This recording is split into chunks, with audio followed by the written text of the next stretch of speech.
Nakatapos din sa wasak ang aming Philippine Loop album.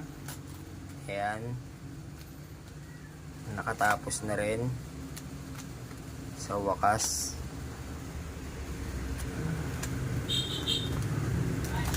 Tapos na kami, papasa na lang to.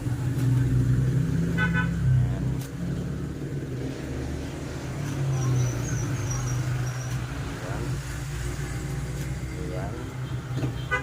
Okay, loop album. Ayan, receipt. Ayan, hindi ko na isa-isa yung ano, yung mga iba kaya ng gasolina, DC attach file na lang, pati food and hotel transient receipt.